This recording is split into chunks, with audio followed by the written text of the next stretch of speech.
Good morning! Nandito naman tayo ngayon sa isang parte ng farm ni Yusef na kung saan nakatayo ang dapat tumayo at tatayo mga puno. So nandito ang puno ng kaimito. Kaimito. Ito po. So walang bunga. Nandyan naman po ang puno ng santol. Nakita ninyo? Napakataas na puno ng santol na kung saan pinagsama ang araw at tol, santol. Nandyan naman po ang malalaking kalamansi.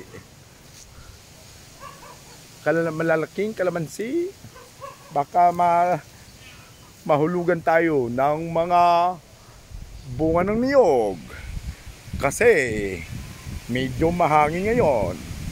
Sayan po ang malalaking kalamansi ating lapitan at ipakita sa mga bisita ni Kuya Tantan. Ito po ang malaking kalamansi. Nakita nyo? Napakaraming bunga.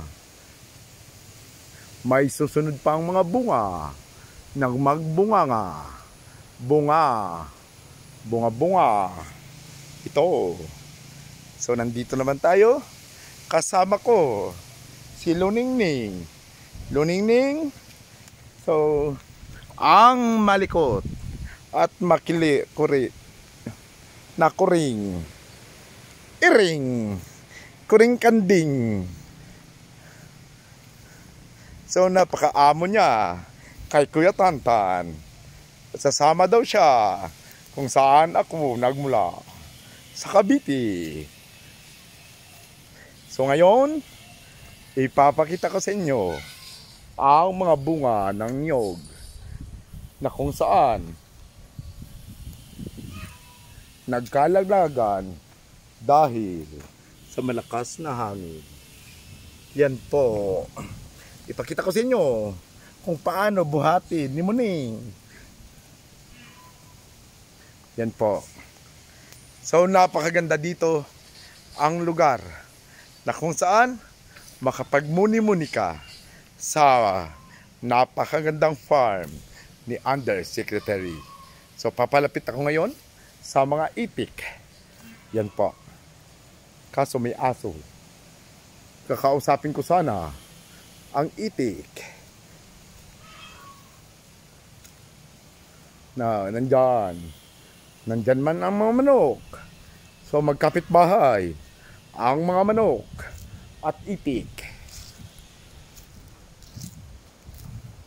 So yan po ang mga manok. No, napakagandang mga manok.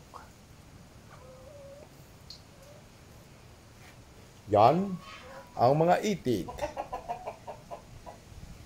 So nakikita ninyo ang mga itik nag-meeting din kung paano nila mapanood ang programa ni Kuya Tantan sabay-sabay ng mga manok. So mga manok, mga itik, tuwing alas 8:30 ng gabi, Philippine Standard Time, inyong mapapanood ang drama ng totoong buhay. Ang drama na posibleng mangyayari, mga pangyayari at nangyayari sa madlang people. Nandun po. Dito naman tayo sa puno ng guyabano. Ito po ang guyabano. Napakainam nito. Napaka-nutritious na prutas pa ito. Ito po ang guyabano na kung saan iyong makikita ang bulaklak ng guyabano na parang yan po. Napakaganda. No? Napakaganda na nagpapakita ng bagong pag-asa. Bagong pag-asa para sa madlang football. So nandito na tayo. So paikot-ikotan tayo sa napakagandang farm. Habang wala pa ang ulan, mga kababayan, parating subaybayan ang mga mini vlog ni Kuya Tantan. Yan po. So ito po ang puno ng mangga at ating aakyatin mamaya, bukas at magpakailanman.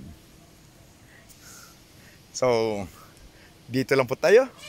See you naman sa susunod sa kabilang parte ng farm ni Under Secretary. Bye-bye!